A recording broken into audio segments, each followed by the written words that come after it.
Bonjour les incarnés, je suis le devin chinois blanc, bienvenue dans l'unité énergétique de l'humanité.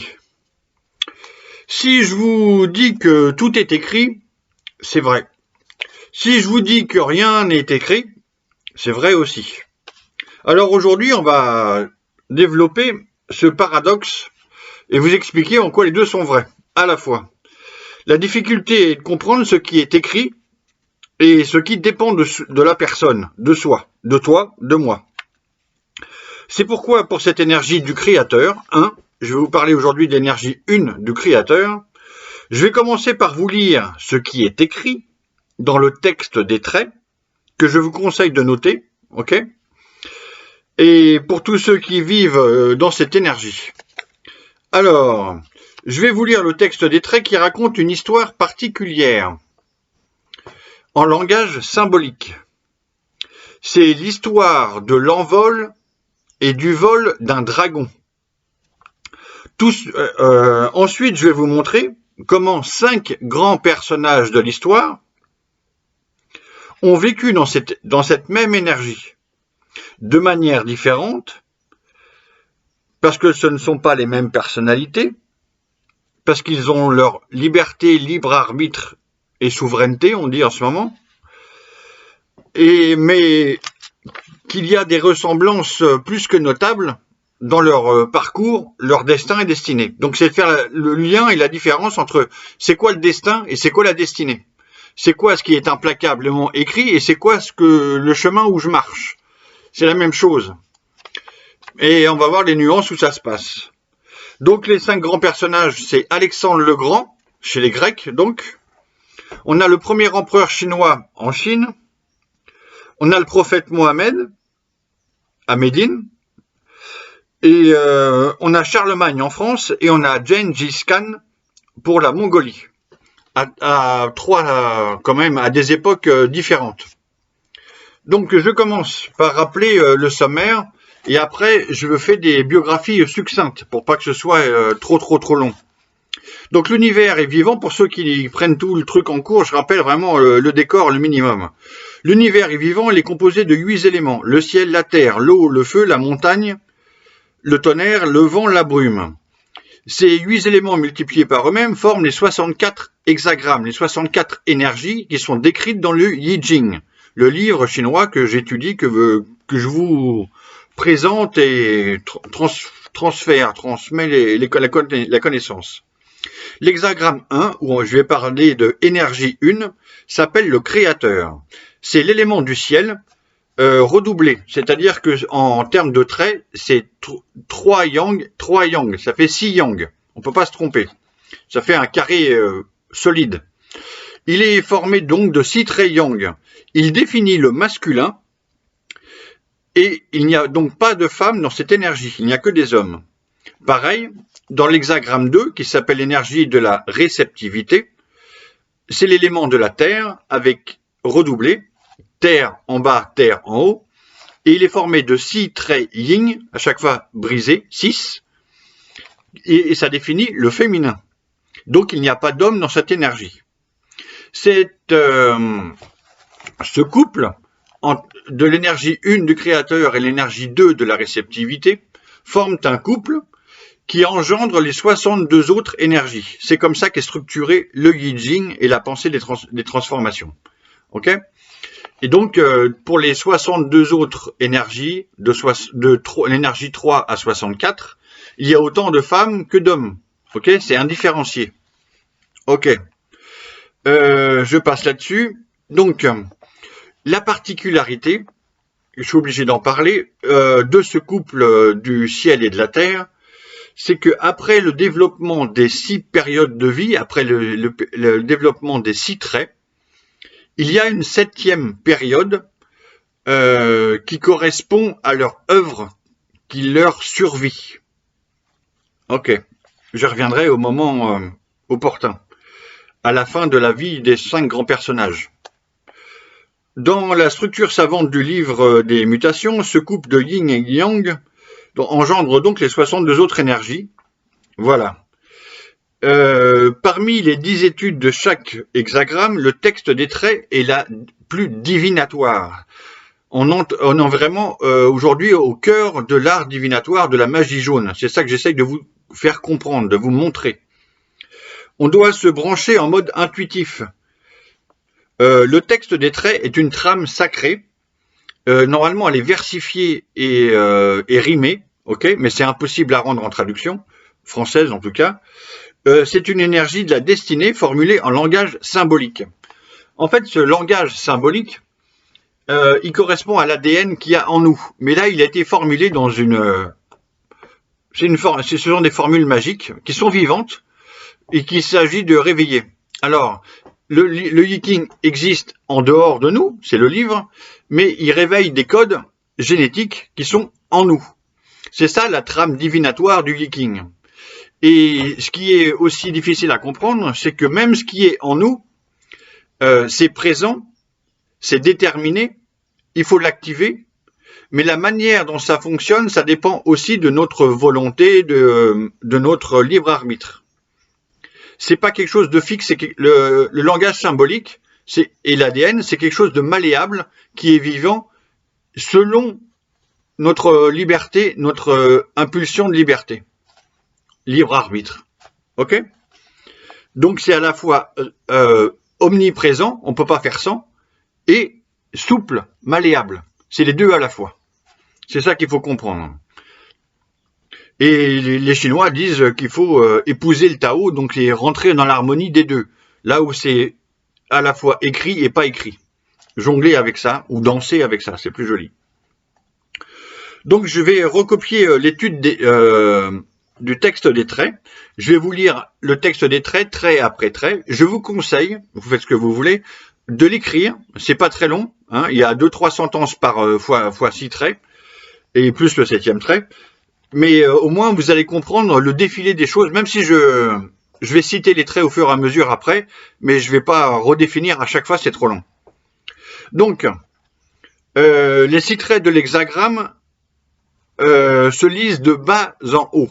Là, on a 6 yang à lire de bas en haut. Les 3 traits d'en bas forment le trigramme d'en bas, et les 3 traits d'en haut forment le trigramme d'en haut.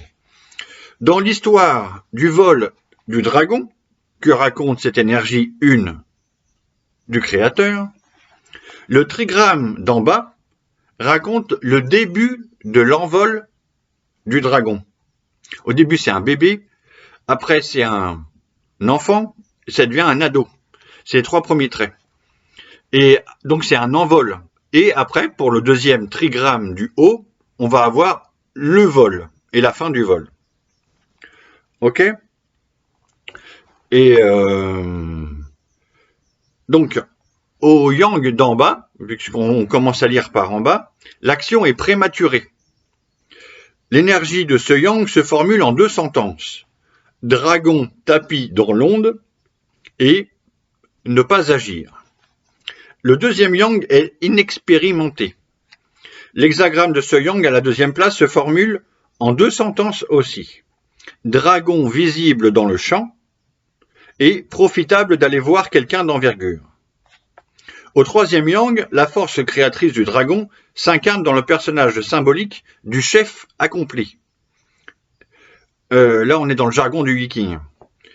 La première sentence est « Le chef accompli jusqu'à la fin du jour est fermement ferme ». La deuxième sentence est « Au soir, il est encore vigilant ». La troisième sentence « Danger ». La quatrième sentence « Absence de faute ». Entre la troisième et la quatrième sentence, on passe du trigramme d'en bas au trigramme d'en haut. Donc on passe des 3 âges de l'enfance aux 3 âges de l'adulte. Jeune adulte, plein adulte, adulte vieillissant, et après il y aura le 7e trait. Okay. Au 4e yang, la puissance se déploie. La première sentence est « envol possible dans le gouffre ». La deuxième sentence est « absence de faute ». Le 5e yang est le trait maître de l'hexagramme. C'est là où la personne déploie son épanouissement, son pouvoir, sa puissance totale. Celui-ci c'est là où l'énergie culmine et trouve la pleine expression de l'envol du dragon. Il y a ça qui m'agace sur l'écran. Merci. La première sentence est donc de ce 5e yang, dragon volant dans le ciel. La deuxième sentence est profitable d'aller voir quelqu'un d'envergure. Encore, c'est la deuxième fois dans le texte des traits. Au 6e yang, l'énergie de l'envol du dragon retombe. Il y a un risque d'orgueil et de regret. On va le voir dans les 5 personnages, grands personnages. La première sentence est dragon hautain. La deuxième sentence est il y a des regrets. Pour l'énergie 1 du créateur, après le décès de la personne, il y a une 7e période où se révèle l'œuvre de la personne. Cette 7e période se formule en 2 sentences. Apparition d'un vol de dragon et pas un nez en tête, ouverture. Ok, on verra à quoi ça correspond dans la vie de chacun des personnages. Je commence par donc les 5 personnages, je ne sais même pas si j'ai cité. Je n'ai jamais trouvé jusqu'à présent de personnage qui vit dans cette énergie et qui soit notre contemporain. Je n'ai trouvé que les 5 personnages, grands personnages historiques que je vais vous citer. Ok, donc je ne sais pas, je ne tire pas de conclusion. Soit c'est moi qui n'arrive pas à capter, soit il n'y en a pas aujourd'hui. Ce qui serait quand même étonnant. Mais je peux pas, j'ai pas de, comment ça, de déduction définitive. Ok, je ne sais pas. Voilà, pour faire simple. Je n'ai pas cette réponse. Pour illustrer cette énergie 1 du créateur, donc j'ai eu 5 intuitions que j'ai vérifiées. Et là, je vous fais une biographie, mais vraiment en résumé de chez résumé, pour chacun des 5. Ces 5 divinations sont Alexandre le Grand pour les Grecs, le premier empereur chinois pour la Chine, le prophète Mohammed pour Médine, Charlemagne et Gengis Khan pour la Mongolie. Ainsi, nous voyagerons rapidement sur le dos des dragons dans le temps et dans l'espace, dans plusieurs civilisations, pour constater l'envol et le vol de 5 dragons. Chronologiquement, je fais chronologiquement, ok? Ça commence, on va voir. Pour commencer, il nous faut trouver le ou les bons documents à chaque fois. C'est pas facile. Sans bon document, ça marche pas. Je ferai plusieurs vidéos sur ce que c'est le bon document. Je vous en ai déjà parlé avec Van Gogh et les lettres. Bon, on y reviendra sur d'autres personnalités. Donc, il faut trouver le document le plus fiable et le plus sincère possible. Et si possible, écrit par la main de la personne. Ok, ses mémoires, sa correspondance ou son autobiographie, quelque chose, mais au moins où c'est sincère, où ça marche. Si c'est du préfabriqué, s'il n'y a pas de souffle dedans, ça marche pas. Ok, je peux donner des exemples où ça marche pas, mais bon, je veux pas détruire les personnes, ça me regarde pas leur commerce. Bon, toutefois, nous ne disposons pas de documents de la main d'Alexandre le Grand. Donc, il faut se tourner du côté des biographes. Et sur qui on tombe? Sur le grand Plutarque, d'abord. Ok? Donc, parce que Plutarque a écrit donc une biographie comparée entre Alexandre le Grand et César. Jules César, des Romains. Donc, le grand gardien de la Pythie, Plutarque, avait raison et avait tort. La puissante intuition de l'historien grec avait raison de vouloir comparer la vie d'un grand homme grec et la vie d'un grand homme romain. Mais on ne peut comparer la vie de 2 personnes que si elles sont vivantes dans la même énergie. Or, Alexandre le Grand a vécu dans l'énergie 1 du créateur et Jules César dans l'énergie 34, grande force. Donc, la première règle d'or de ma méthode comparative et illustrative est comparaison et raison quand 2 ou plusieurs personnes vivent dans la même énergie. C'est ça que je déploie aujourd'hui, que je vous montre. Alors, comparons. Je lis la biographie d'Alexandre le Grand par Maurice Druon, longtemps chef de l'Académie française. Autant dire qu'il n'y a pas grand monde pour contester la véracité de son texte. En le lisant, au passage, j'ai deviné son énergie. Dans l'énergie 15, se tenir. Oui, j'ai capté son énergie. Bon, je le dis en passant. Je lis aussi les 3 gros volumes de la biographie d'Alexandre par Roger Pierrefitte. Il y a 2 frères Pierrefitte, hein. Pas le politicien, le romancier. Roger Pierrefitte. Et en le lisant au passage, j'ai capté son énergie dans 26 grands apprivoisés. Voilà. Malheureusement, son récit débute à l'adolescence d'Alexandre. Bon, donc je me suis pas servi de son texte pour l'enfance, etc. Dans 99% des cas, je rappelle une règle d'or, parce que l'hexagramme 1 est un cas particulier. Dans 99% des cas, avec des 9 derrière la virgule, chaque personne vit dans une et une seule même énergie durant toute sa vie. D'après mon expérience des 64 énergies, l'énergie 1 du créateur connaît encore une autre particularité importante. D'après mes petites statistiques personnelles et comment ça marche, cette énergie particulière de 1, le créateur, dans environ 95% des cas, une personne entre dans l'énergie de son destin, de sa trame sacrée, dans le texte des traits. Okay, j'arrive à montrer à quel moment, si j'ai le bon document, ou le discours de la personne, à quel moment elle rentre dans l'énergie de son destin. Okay, donc, dans l'énergie de la trame sacrée qui se formule, sa destinée à l'adolescence. Et même pour moi, ça s'est déclenché à l'adolescence. Ok. Avec un événement marquant, qui marque donc cette entrée en responsabilité consciente dans sa propre énergie. Mais parmi les 5% d'exception, il y a les 5 divinations que je vous présente aujourd'hui pour l'énergie 1 du créateur, où ces 5 grands personnages entrent dans leur trame sacrée dès la naissance et même mieux, dès la conception. Parce qu'en fait, eux, ce ne sont pas des incarnés, si je peux dire avec des grandes guillemets, par hasard. Leur arrivée est programmée de longue date. Alors, j'ai pas, il n'y a pas de date de l'autre côté, mais bon, comme si les démiurges, ce sont tous des démiurges, on appelle ça, hein, quand même. Ils étaient très attendus. Ok, ils n'arrivent pas à n'importe quel moment, n'importe où par hasard. Bon, donc ce sont des grands personnages de l'histoire. On arrive à Alexandre le Grand. Donc il y a bien des mythes et des légendes entourant sa conception et sa naissance. Sa mère l'aurait enfanté avec un serpent. Donc là, je vous relate, c'est pas moi qui dis, hein, c'est ce qui a marqué dans les 2 livres des auteurs que je viens de citer. Hein. Ok. Sa mère l'aurait enfanté avec un serpent et son incarnation était annoncée dans plusieurs textes sacrés, en Égypte et dans le judaïsme. Ok. Au premier yang, d'en bas, donc là on va remonter yang après yang, on part du bas. Le bébé Alexandre vit avec sa mère à Olympia. Et sa nourrice, sa mère s'appelle Olympias. Ok.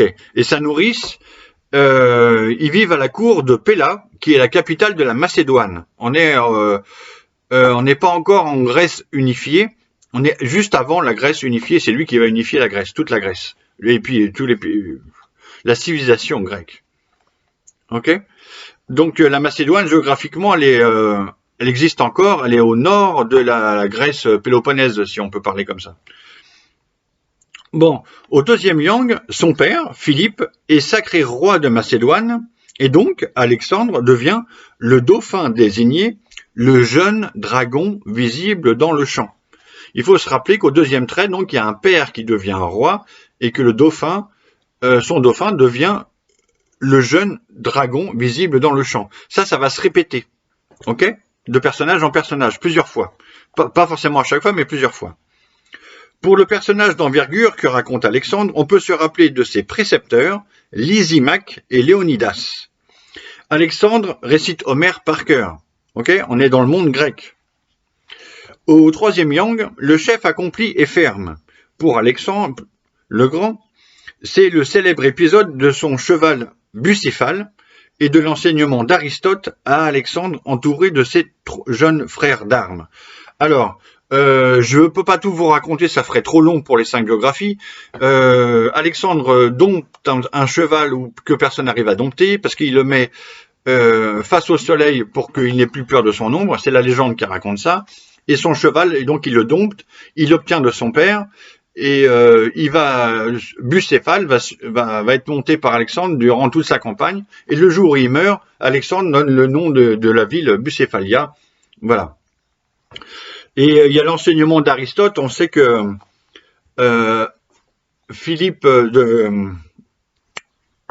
on sait que le père d'Alexandre a demandé à Aristote d'enseigner à son fils et à tous ses compagnons jeunes compagnons qui vont devenir ses généraux, ses compagnons d'armes durant toute sa vie, durant toute sa grande conquête, immense conquête.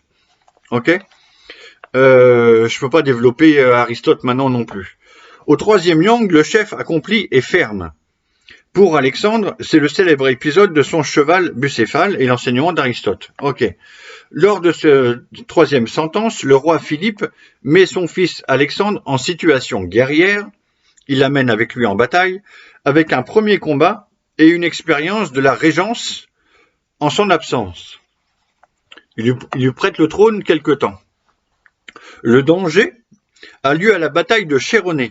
C'est la ville natale de Plutarque. D'où son intérêt double pour Alexandre. Pour aider son père, Alexandre est à l'initiative durant le combat et c'est lui qui mène les troupes à la victoire. D'accord. Ensuite, absence de faute prend sens avec son exil forcé.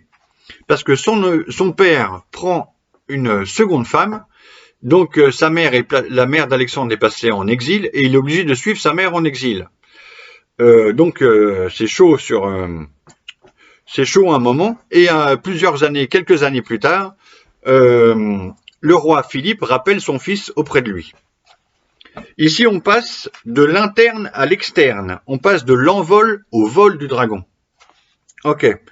En moins 336 avant Jésus-Christ, le roi Philippe de Macédoine est assassiné, et son fils héritier, Alexandre, est sacré roi de Macédoine. C'est l'envol possible dans le gouffre. Dans le gouffre, parce qu'il va devoir batailler dans toute la Grèce, non encore unifiée, avant de conquérir l'Orient rêvé. Ok. Au cinquième yang, très maître de l'hexagramme, le dragon vole dans le ciel. C'est Alexandre volant de la Grèce jusqu'à la Perse, jusqu'à la conquête de l'Égypte, où il est sacré pharaon à Memphis et fonde Alexandrie, en Égypte. Le phénoménologue signale cette récurrence qu'a priori, il n'y a pas de guerre pendant cette période culminante du vol du dragon dans le ciel. Pour Alexandre, il n'y a pas de combat, a priori, de ce que j'ai compris, pendant qu'il est en Égypte. Bon, c'est une parenthèse. Ensuite, Alexandre part à la poursuite du roi de la Perse, Darius III, à travers toute la Perse, pour le retrouver mourant. Alors là, les historiens, il y a 1000 légendes qui font, soit c'est lui qui le tue, soit c'est pas lui qui le tue, soit il arrive juste après sa mort, juste avant. Bon, il y a de la romance et de la légende là-dedans. Au sixième yang du dragon hautain, Alexandre s'entête à conquérir jusqu'en Inde, jusqu'au Pakistan d'aujourd'hui, et il se bat contre une armée d'éléphants. Son armée, à lui, se révolte, il déjoue des complots, et il est obligé même, pour l'exemple, d'exécuter son ami de toujours, son plus tendre ami. Donc il regrette son geste. C'est là, il y a des regrets. Et Alexandre meurt. Ok. J'ai pas remis les dates là, mais de tête, j'ai moins 322 et moins 323 pour Aristote et pour Alexandre. Ok. Pour la septième période, le mythe d'Alexandre, le conquérant, existe toujours. Ok. Les Grecs, de son vivant, enfin juste après à sa mort, lui ont même réservé la 13e place parmi les 12 dieux de l'Olympe. Ok. On est bien dans l'hexagramme 1 du créateur. Bon. On passe de la Grèce en Chine. Donc on passe quelques siècles, on passe à peu près, pas grand-chose, à peine un siècle. Moins 221 avant Jésus-Christ. Ok. Pour le premier empereur chinois, la source des documents est la même pour tous, avec le premier historien chinois, Sima Qian, qui a vécu 3 siècles après le premier empereur, sous les Han. Alors, je peux pas développer, mais je peux pas ne rien dire. Ça veut dire quoi? Ça veut dire que c'est l'historien le plus célèbre de toute l'histoire chinoise, qui fait référence, mais il a vécu quand même 3 siècles après. Et étant donné que le premier empereur a massacré des centaines de Confucéens, il y a un ressentiment de cette changement de dynastie des Han à l'égard du premier empereur. Et donc on n'est pas sûr que ce soit complètement objectif. Ok? Donc l'histoire est inclinée ici, elle est racontée par celui qui a pris le pouvoir. Bon, je suis obligé de dire le minimum. Donc Qin Shi Huang, le premier empereur, détient la réputation d'avoir été le plus cruel des tyrans et le plus sanguinaire des empereurs, ce qui est largement possible quand même. Pour la documentation française, j'ai pioché dans la civilisation chinoise de Marcel Granet, qui est une référence de sinologue, célèbre sinologue, et puis en lisant, j'ai capté son énergie. Lui aussi a vécu dans l'hexagramme 15 se tenir, dans l'énergie 15 se tenir. Bon, je dis au passage, s'il y a des sinologues qui écoutent, parce que c'est quand même intéressant, je dis salut Granet. Dans l'ouvrage collectif d'une première histoire complète de la Chine en française, mais qui ne pense pas encore en chinois, dans Le Monde chinois de Jacques Gernet, au chapitre 4, il y a une longue citation qui retient toute mon attention, toute l'attention du devin chinois blanc, parce qu'il parle d'un confrère, lui avec les 5 éléments et moi avec les 8. Donc je vais vous citer quand même les phrases que j'ai croisé pour vous faire comprendre ma position à moi, ma lecture du monde à travers le Viking d'aujourd'hui, qui existait déjà donc il y a 22 siècles. Ok? Comme quoi ça date pas d'hier, quand même. L'époque des... Donc c'est entre guillemets, l'époque des Han voit le triomphe d'un type de pensée qui paraît avoir été dominant dans l'interprétation des présages et dans les sciences occultes. Un peu plus loin, une explication totale de l'univers. Ok, un peu plus loin. La théorie du yin-yang et des 5 éléments, un peu plus loin. Les écoles de devins de l'Antiquité, interprètes des 64 hexagrammes et des 8 trigrammes, étaient à l'origine de ces conceptions qui furent systématisées à l'époque des royaumes combattants.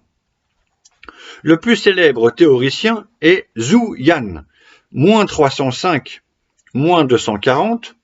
Il vient du pays de Tsi, QI, qui semble avoir étendu son système d'interprétation à tous les domaines de la connaissance.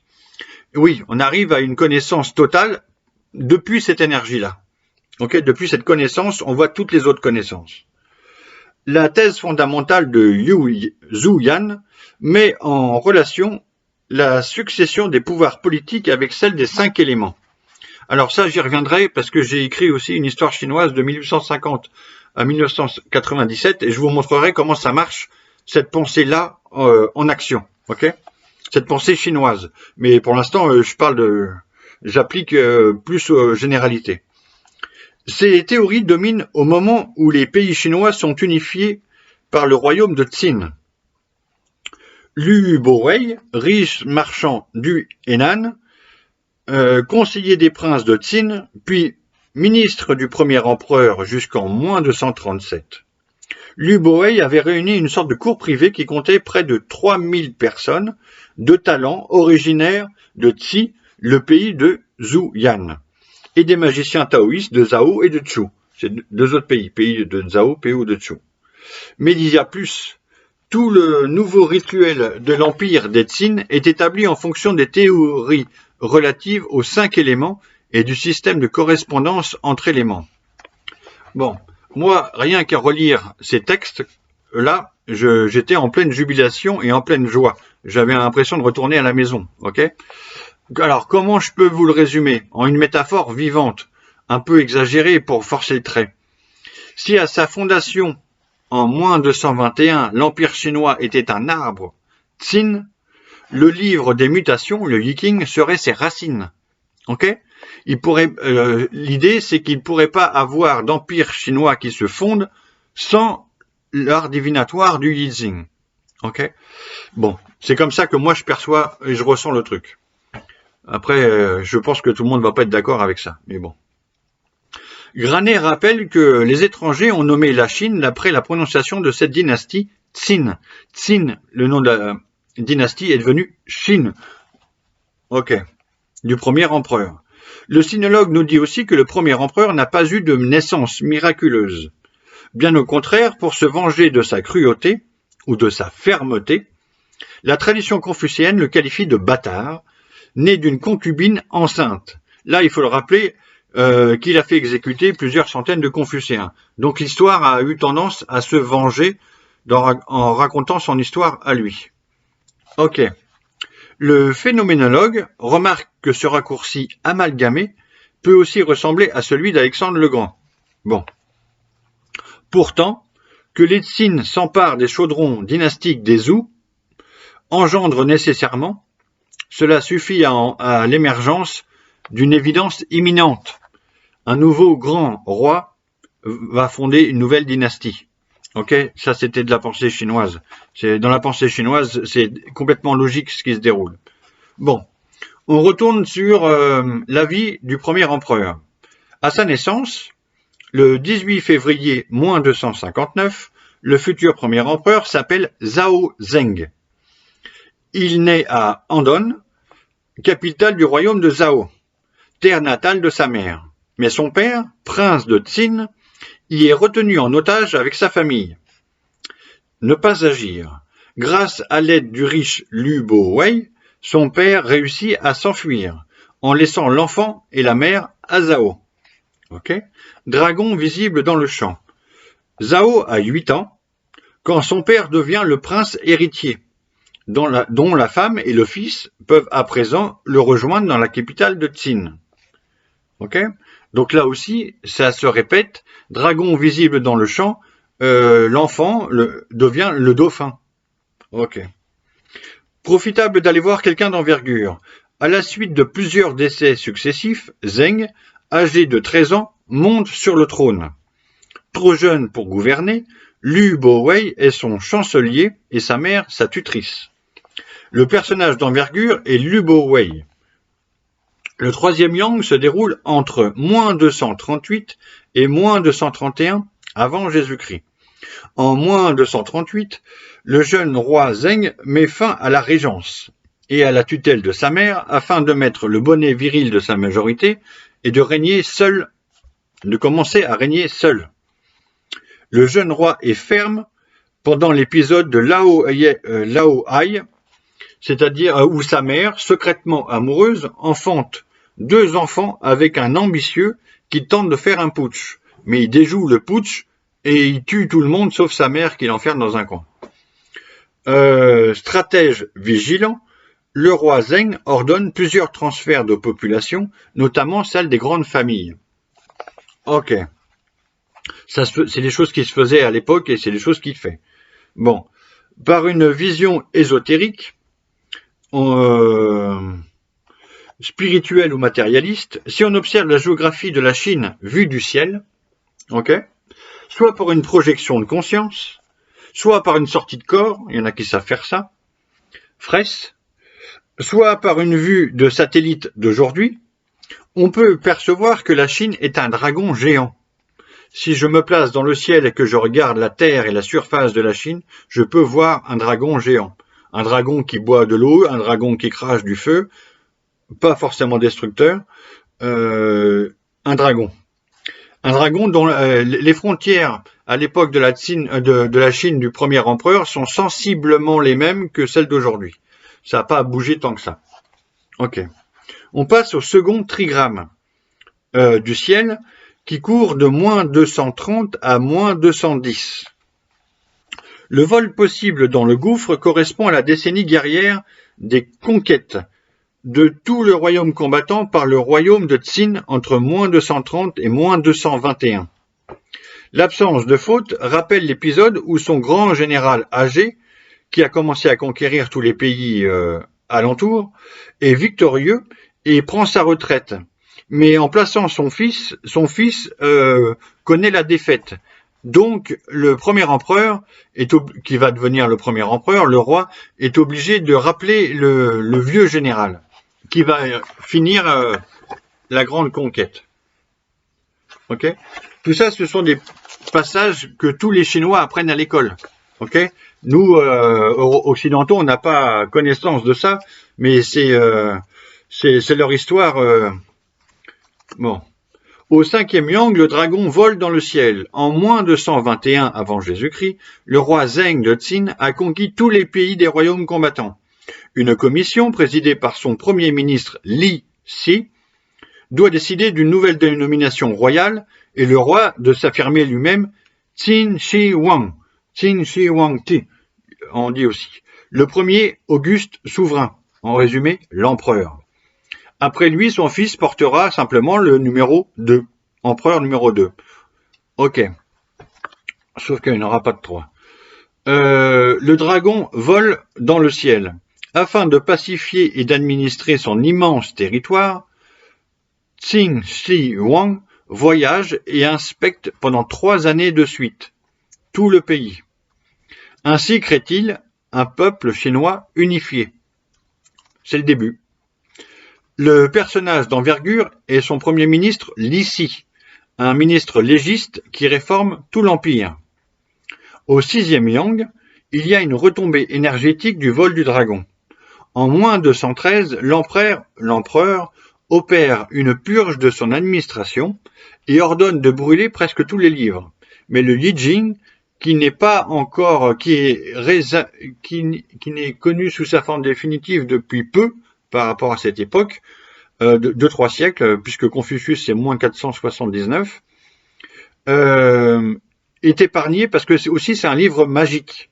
Il est considéré comme un livre de magie à cette époque-là. Donc, en revanche, l'année suivante, l'empereur fait exécuter 400 Confucéens. Donc, que l'histoire n'oubliera pas et se vengera. Épris d'immortalité, le premier empereur chinois mange des perles rouges au mercure, conseillé par son magicien personnel. Il ne sait pas qu'il s'empoisonne. Il continue de faire construire la grande muraille, où il y avait déjà des tronçons, mais lui, il unifie les grands tronçons contre les envahisseurs du nord, et se fait construire un immense hypogée, avec des rivières de mercure à l'intérieur, dont Ségalène, au début du XXe siècle, trouvera une ouverture. Et fait construire un immense mausolée pour sa grande armée représentée en terre cuite à Xi'an, que je suis allé voir. C'est une journée magnifique, on est au cœur du sacré chinois et de l'histoire chinoise.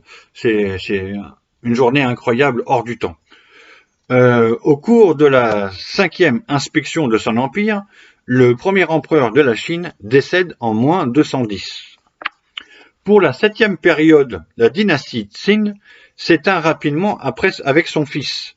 Toutefois, cette appellation d'empereur, d'Auguste, souverain, se perpétue pendant plus de 2 millénaires jusqu'au 1er janvier 1912, quand Sun Yat-sen est élu le premier président de la République en Chine. 1er janvier 1912, Sun Yat-sen. On y reviendra. On quitte la Chine et on part avec le prophète Mohammed. Puisque la forme révélatrice de la pensée prophétique n'est pas chronologique, avant l'Hégire et dans le Coran, notre enquête sur le prophète Mohammed peut utiliser 3 différents découpages des 6 traits, afin de mieux comprendre l'envol et le vol du dragon du prophète Mohammed. Je vais vous montrer 3 méthodes pour mieux comprendre ce qui s'est passé. Okay, je fais un défilé des méthodes pour développer différentes lectures, différents regards, compréhension. Une lecture symbolique trait par trait, comme je viens de faire, on remonte. Une lecture symbolique de 2 traits par 2 traits, parce que dans les études, quand on étudie le Viking, ça marche aussi 2 traits par 2 traits. Et une lecture symbolique des 2 trigrammes, simplement, du ciel. En premier lieu, le découpage des 6 traits de l'hexagramme 1, le créateur pour le prophète Mohammed, trait par trait, montre qu'à chacun des 6 yang, Mohammed vit une étape déterminante de son chemin dans le sacré de la pensée prophétique, ainsi que dans son être en devenir de dragon céleste, les 2 simultanément. Au yang d'en bas a lieu l'intervention surnaturelle et sacrée de 2 anges purificateurs du cœur de l'enfant Mohammed. Y en a qui vont parler de légende, moi je fais partie de ceux qui croient que ces choses-là arrivent pour de vrai. Okay. Au 2e yang, c'est la rencontre avec le moine chrétien, qui porte plusieurs noms suivant les traditions, qui reconnaît le rôle prophétique du jeune Mohammed. Okay. Au troisième yang se déroule la relation capitale entre l'adulte Mohammed et sa première femme, Khadija, à qui il confie ses premières révélations. Au quatrième yang, Mohammed rassemble ses premiers disciples et reconstruit la Kaaba de la Mecque. Okay. Au cinquième yang, période mécoise des conversions, c'est l'apparition de l'archange Gabriel où le dragon Mohammed vole dans le ciel. Au yang d'en haut, période médinoise, c'est l'hégire, doublé des guerres de conquête du prophète Mohammed. On peut lire aussi, donc, le changement de méthode, les 6 traits d'un hexagramme 2 par 2. En bas, le premier et le deuxième trait s'appellent les traits de la Terre. Les 2 traits du milieu s'appellent les traits de l'humain, et les 2 traits 5e et 6e en haut s'appellent les 2 traits du ciel. Cet autre découpage 2 par 2 montre une autre perspective de l'évolution du dragon, qui, dans le cas du prophète Mohammed, s'avère pertinente. Les 2 traits de la terre parlent de l'enfance et de la jeunesse de Mohammed. L'enfant est d'abord purifié au cœur par l'intervention des anges, puis reconnu dans son rôle prophétique par un moine chrétien. Okay. Les 2 traits de l'humain, au milieu, sont particulièrement intéressants parce qu'ils nous disent pourquoi nous avons si peu de documents historiques datés pour le 3e et le 4e. Simplement parce que Mohammed est un homme dans l'épreuve de l'humain. À ce moment-là, il est un homme comme les autres. Et dans le Coran, que j'ai lu il y a longtemps, parce que ce n'est pas ma religion non plus, le prophète, il est divin, mais il est aussi humain. Il le dit lui-même. Il s'est incarné en humain, il est un humain comme les autres, en plus d'être divin. Et nous sommes dans le même cas. On est des humains incarnés avec une part divine, qu'on essaye en train de retrouver cette part divine, et redévelopper et faire le lien, et l'harmonie. Ok ? On est tous dans cette logique-là. Aujourd'hui, c'est l'époque qui veut ça. L'ascension. Le réveil, l'éveil comme vous voulez. Épreuve de l'humain au 3e yang. Mohammed travaille, se marie, fonde une famille, des enfants naissent. Il se construit aussi dans la difficulté de ses premières révélations, qu'il partage avec sa femme, qu'il écoute, qu'il épaule et qu'il encourage. Khadija, sa première femme, a un rôle qui est plus âgé qu'elle, qui a de l'argent, etc. Je développe pas maintenant, c'est pas tous les musulmans connaissent l'histoire du prophète Mohammed, je vais rien leur apprendre.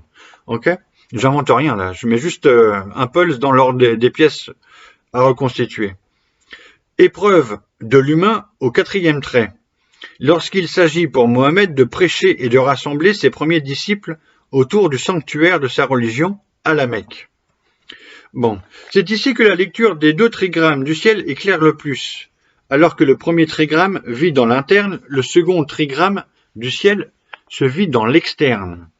Au premier yang, l'intervention purificatrice des anges dans l'enfance de Mohammed. Au deuxième, reconnaissance de son rôle prophétique pendant sa jeunesse. Au troisième, l'adulte Mohammed travaille et fonde sa famille. Au 4e yang, on passe dans l'externe. Le prêcheur rassemble peu à peu un premier cercle autour de lui dans un lieu sacré. Au 5e yang, culmination énergétique pour le prophète Mohammed, c'est la révélation de l'islam grâce à l'apparition de l'archange Gabriel, dont le message et les paroles deviendront le Coran. Ok, c'est clair. Au 6e yang, ce sont l'hégire et les guerres de conquête de l'islam, l'expansion. On voit bien aux 2 yang d'en haut que les 2 traits du ciel correspondent à l'apogée énergétique du prophète Mohammed. Ici, ciel et divin résonnent ensemble dans le dragon Mohammed. Ok, c'est QFD. D'ailleurs, aux 2 traits du ciel, les documents datés se multiplient à l'hégire, année 0 ou année 1 du calendrier musulman.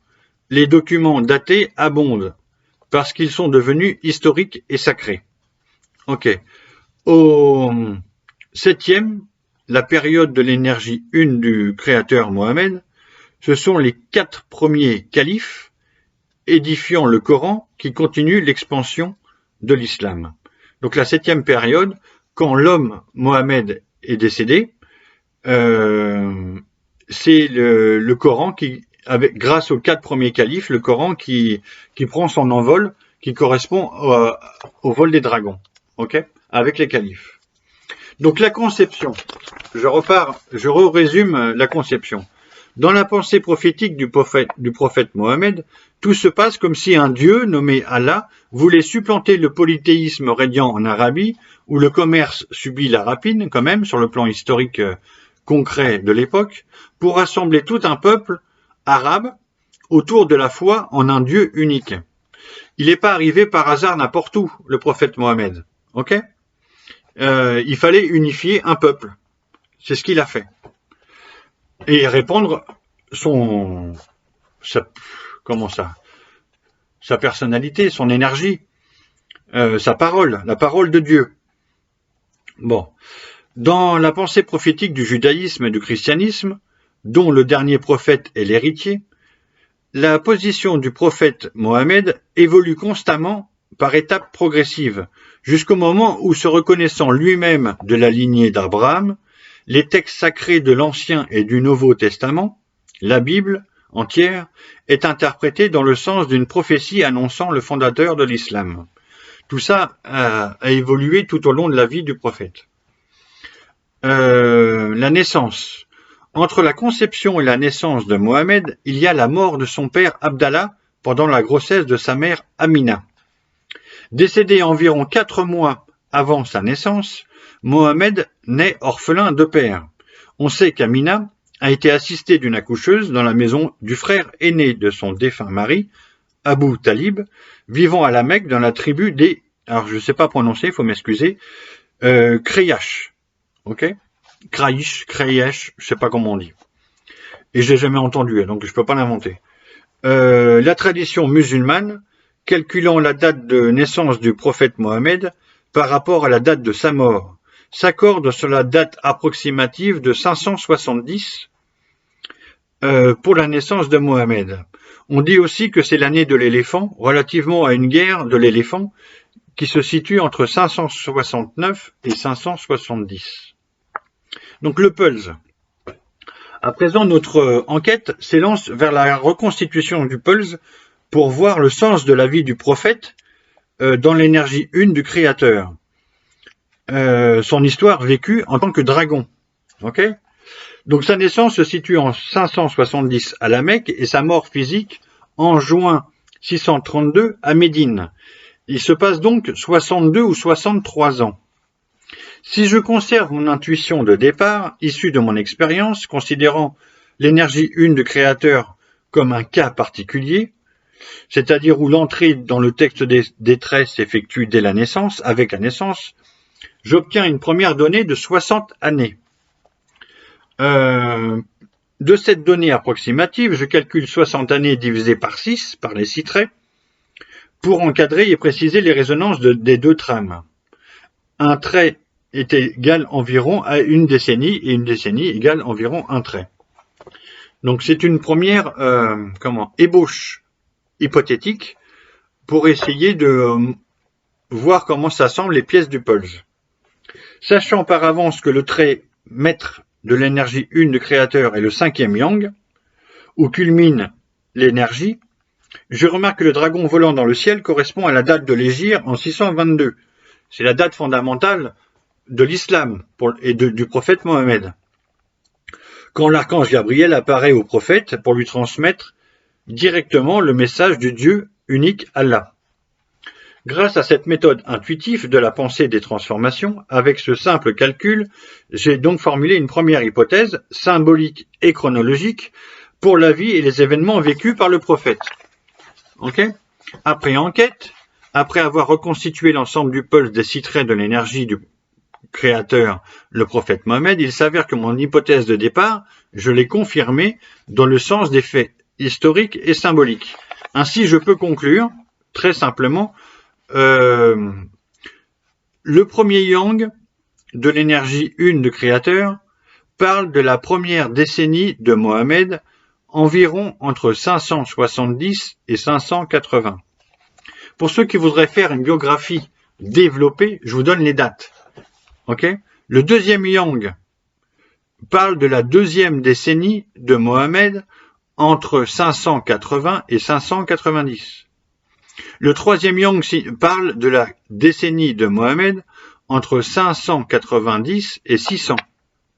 Le quatrième yang parle de la douzaine d'années du prophète Mohammed entre 600 et 612. Le cinquième trait parle de la décennie du prophète Mohammed entre 612 et 622, début de la prophétie à l'Hégire. Okay. Le sixième trait signifie et parle de la dernière décennie du prophète Mohammed entre 622 et son décès en juin 632. Quant à la septième période, elle parle des 4 premiers califes, que je ne développe pas, c'est trop long, du Coran et de l'expansion de l'islam. Voilà ce que la connaissance du Yiking, la connaissance chinoise, pouvait éclairer sur la vie du prophète Mohammed. Voilà. On arrive en France avec Charlemagne, mais l'histoire continue en fait. Donc le prophète Mohammed, il meurt en juin 632, et Charlemagne, il va être sacré autour de 800. Donc là, il n'y a même pas 2 siècles. Okay, l'histoire continue. Continuons notre enquête avec le vol du dragon Charlemagne. Un siècle après la vie du dragon du prophète Mohammed, l'expansion musulmane s'est répandue un peu partout, en Égypte et en Perse. L'empire byzantin est en souffrance. En Afrique du Nord, les musulmans ont traversé la Méditerranée jusqu'à l'Espagne. Et en 732, ils sont à Poitiers, où on apprend, chaque enfant français apprend à l'école, que Charles Martel a arrêté la poussée des musulmans à Poitiers en 732. Bon, je sais que c'est pas si simple, mais c'est pas le sujet de développer. Charles Martel était le grand-père de Charlemagne. Or, depuis le père de Charles Martel, qui s'appelait Pépin de Herstal, 645-714, il y a une lignée masculine et héréditaire de ducs, de gouverneurs et surtout de maires du palais. Alors, il faut faire une petite parenthèse. Qu'est-ce que c'est le maire du palais à cette époque-là? Le maire du palais ressemble à un premier ministre en exercice avec les pleins pouvoirs. Quand la dynastie mérovingienne fondée par Clovis, autour de 500, hélas de tous ses devoirs, elle délègue son pouvoir réel, politique et militaire. C'est sur ce lit d'usure de la dynastie mérovingienne que va peu à peu se forger la nouvelle dynastie carolingienne, stratégiquement adossée à la papauté romaine, elle-même, la papauté romaine, en nécessité de se prémunir de nouveaux protecteurs puissants. Pour les documents, il s'agit principalement de l'historien et biographe Éginard, qui a vécu à la cour de Charlemagne. Donc on a des documents plutôt fiables. Il y a toujours des contestataires, des trucs, des machins, mais on a des documents. En complément, j'ai pioché un peu ça et là. C'est trop long à développer. Né Charles, donc on part pour la biographie de Charlemagne, on est d'accord. Né Charles, les parents de Charlemagne sont Pépin le Bref et Bertrade de Laon, L-A-O-N, Laon, où j'ai fait mon service militaire aussi. Comtesse surnommée Berthe au Grand-Pied au singulier. Alors je sais pas pourquoi, elle a peut-être un plus grand Claude simplement. La date de naissance de Charlemagne est incertaine, parce que la comtesse fut enceinte avant le mariage, car à cette époque, les Francs, qui partaient faire la guerre à chaque printemps, étaient encore polygames. Donc on est juste avant que le christianisme impose la monogamie. Et la fidélité du mariage chrétien n'est pas encore entrée dans les mœurs. La date et le lieu de naissance de Charlemagne sont donc des hypothèses. Pour tous. Donc si on se rapproche à la loupe pour dessiner le pulse du dragon, Charlemagne. Tapis dans l'ombre. Qu'est-ce qui se passe? L'hypothèse la plus probable est que Charlemagne soit né en 742 au château de famille de Quierzy, dans la région de Soissons, et qu'il y grandisse paisiblement. En 744, ses parents se marient. Ne pas agir. En 747, son père, Pépin le Bref, écarte son frère du pouvoir. En 749, Pépin le Bref envoie une première délégation à Rome au pape Zacharie pour ouvrir des négociations afin d'envisager la destitution du roi mérovingien qui ne détient plus de pouvoir réel et de proposer un protectorat à la papauté. Okay. Au deuxième Yang, en 751, naît le frère de Charlemagne, Carloman. En 751, Pépin le Bref dépose le dernier roi fainéant des Mérovingiens, Childéric III, pour être sacré roi des Français par les évêques gaulois. C'est le début officiel de la dynastie carolingienne dans notre histoire de France.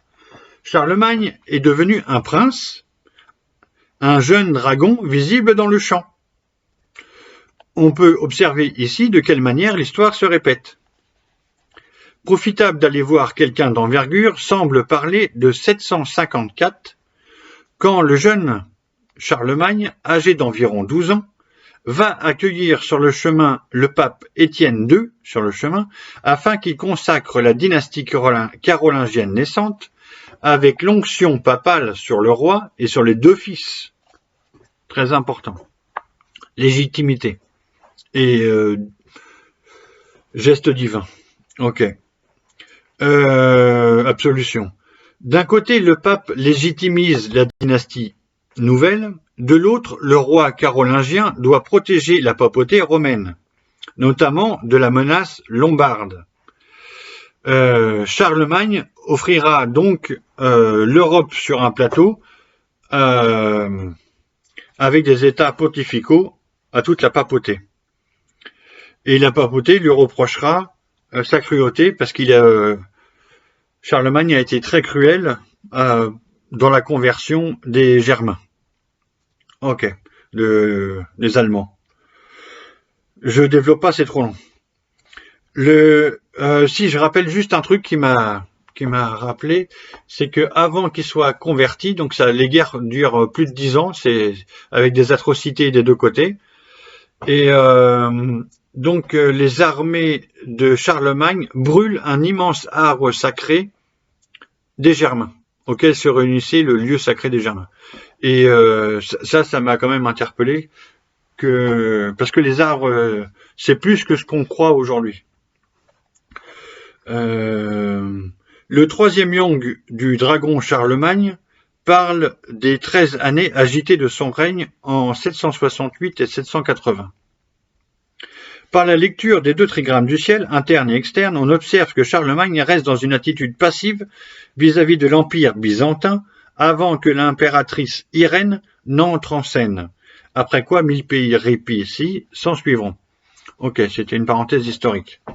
Ce troisième Yang se développe en 4 sentences, je vous ai déjà donné tout à l'heure. Lors de la première sentence, à la suite de la mort de son père en 768, le prince Charles et son frère Carloman se partagent le royaume des Francs, divisé en deux. À la deuxième sentence, Charlemagne règne seul. Il a tué son frère. Au danger, troisième sentence, Charlemagne livre la guerre aux Lombards pour servir la papauté et devient aussi le roi des Lombards avec ses victoires. Pendant longtemps, même pendant tout son règne. L'absence de faute parle de l'expédition ratée en Espagne, donc de la chanson de Roland, qu'on a tous appris à l'école, et de la disette de 779, quand même, qui est souvent passée sous silence. Au quatrième Yang, à l'envol possible dans le gouffre, Charlemagne se rend à Rome pour partager son royaume entre ses 3 fils. Au cinquième Yang, très maître, le dragon vole dans le ciel. On est à Noël, pas 1800, je suis dans Napoléon. On est à Noël 804. Le pape Léon III consacre Charlemagne empereur. Charlemagne règne sur l'ensemble de l'empire chrétien d'Occident. Il règne à peu près sur toute l'Europe, à peu près. Je fais court. C'est lui qui convertit, en fait, l'Europe au christianisme, par la force. Ok ? Pour faire très court. Au sixième Yang, le dragon est hautain quand Charlemagne rêve de partager son empire entre ses 3 fils. Avec des regrets, il voit mourir 2 de ses fils. Louis, le troisième, lui succède à la tête de l'Empire chrétien d'Occident. Charlemagne décède le 28 janvier 814. Il est enterré à Aix-la-Chapelle, aujourd'hui en Allemagne. Je rappelle juste que 1 millénaire plus tard, donc ce rêve d'empire occidental chrétien dure 1 millénaire jusqu'à Napoléon, qui se fait élire, qui s'auto-élit empereur en 1804, ayant hésité de revenir à Aix-la-Chapelle comme Charlemagne. Donc il y a une boucle française, européenne et chrétienne qui s'ouvre avec Charlemagne et qui se referme avec Napoléon, exactement 1 millénaire plus tard. Ok, c'est une boucle. Bon, je peux pas développer, c'est trop long, on est déjà à 1 heure de vidéo. 7e période, avec Charlemagne et la dynastie carolingienne, adossée à la papauté romaine, la France commence donc 1 millénaire d'empire chrétien avec Charlemagne et commence aussi 1 millénaire chrétien germanique. Oui, parce que Aix-la-Chapelle, par exemple, ça va être en Allemagne aujourd'hui. Hein. Le plus grand des Carolingiens, Charlemagne, a voulu restaurer l'empire chrétien des empereurs romains, comme l'empereur Constantin. Au nom de la papauté, il a conquis presque toute l'Europe, il a christianisé par la conquête et par la force. Mais aussi avec l'école, d'une certaine façon, je développe pas, privé, pas privé, public, la monnaie évolue, l'impôt évolue, la religion évolue, l'art, l'écriture, la connaissance, la culture. Ok ? On entre dans un Moyen-Âge, certes, mais il y a quand même une évolution. Bon, on ferme la page française de Charlemagne et on se rend en Mongolie au XIIe, XIIIe siècle, donc 400 siècles plus tard. Pour ne pas trop se répéter dans la forme, je vais imaginer un petit dialogue entre 2 personnages de Flaubert, Bouvard et Pécuchet. Nos copistes préférés sont à la retraite, et ils se découvrent un intérêt particulier pour la civilisation mongole et enquêtent sur le vol du dragon Gengis Khan. Ok ? Donc je vous fais le même, pour pas que ce soit trop monotone, je vous fais un dialogue entre les deux. Le Mongol Gengis Khan, le plus grand empire jamais conquis, et par manque d'apport culturel, aussi le plus grand empire éphémère. La conquête mongole ne dure que 150 ans. On doit se replacer dans le contexte. On est en Asie au XIIIe siècle. Là, je ne peux pas m'empêcher de penser à son contemporain Dante qui ouvre la Renaissance italienne. Des peuples nomades vivent dans des steppes immenses. Ici, on parle de peuples turco-mongols et de langue khitane. Dans cette immensité qui n'est pas encore la Mongolie, une quarantaine de tribus vivent divisées face à leurs ennemis turcs et tatars. C'est une culture nomade avec de l'élevage. On vit à cheval avec son arc. Ce sont tous de formidables cavaliers. Ce qui explique leur vitesse de déplacement et leur vitesse de conquête, ainsi que le manque d'apport culturel dans les pays conquis. Et par là, l'aspect éphémère de leur conquête. Comparativement à nos 4 premiers démiurges précédents, Gengis Khan est le dragon le plus féroce, le plus cruel et le plus sanguinaire. Toutes ces conquêtes sont jonchées de massacres, de viols et d'esclavage. Pour les Mongols d'hier et d'aujourd'hui, Gengis Khan demeure l'unificateur des peuples nomades, des immenses steppes et le fondateur de la Mongolie. Voyons le premier yang du petit dragon tapi dans l'ongle. La naissance de Gengis Khan se situe en 1155, entre 1155 et 1162.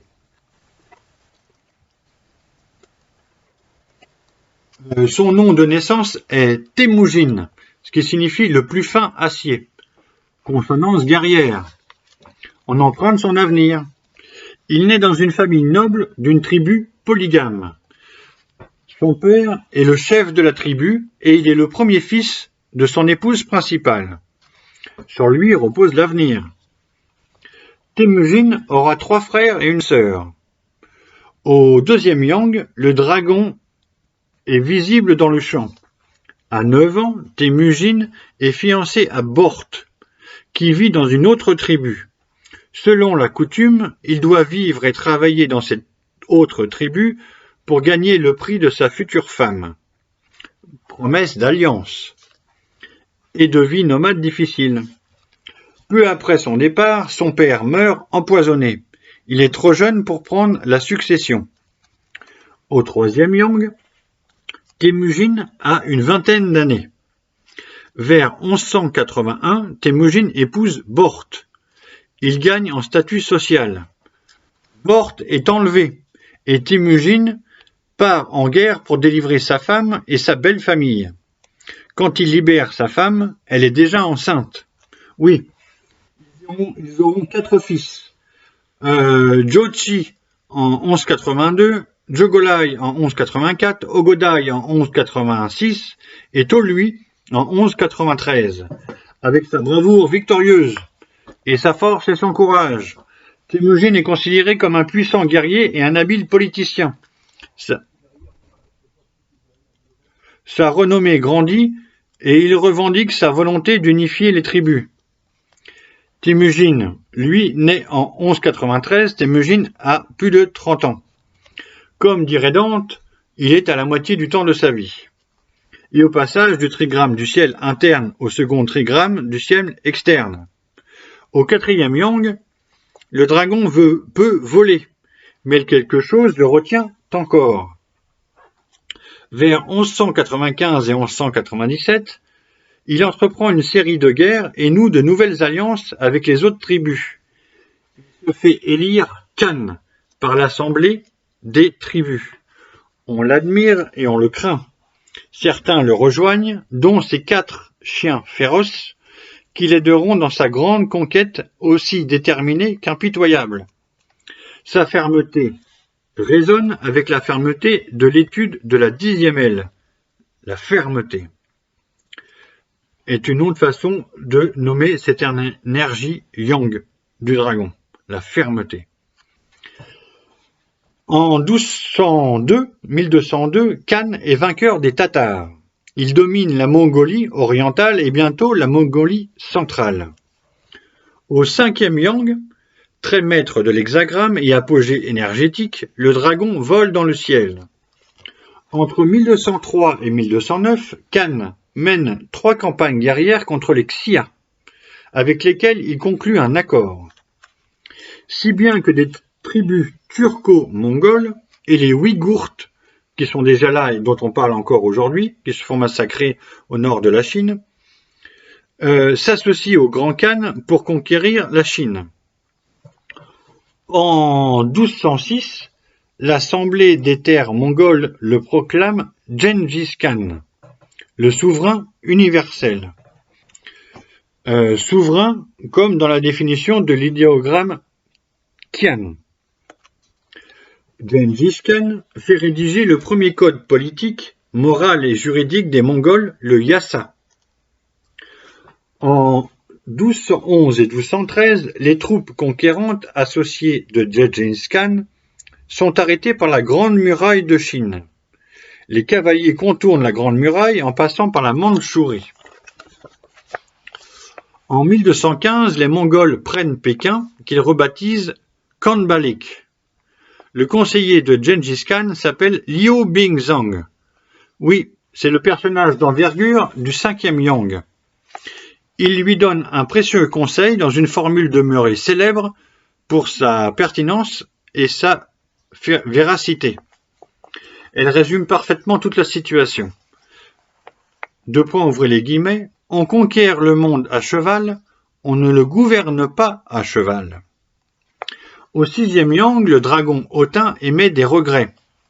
En 1217, Gengis Khan quitte la Chine pour envahir la Sogdiane, l'Iran de l'époque, avec sa grande armée.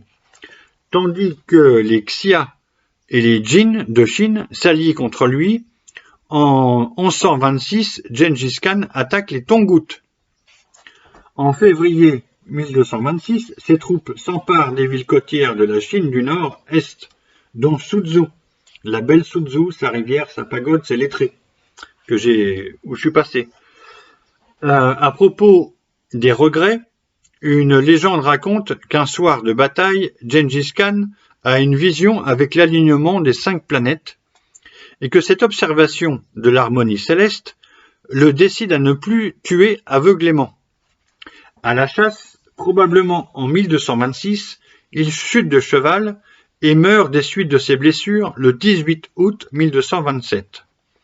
Son corps est ramené en Mongolie et le lieu de sa sépulture est gardé secret, en symbole de leur culture nomade.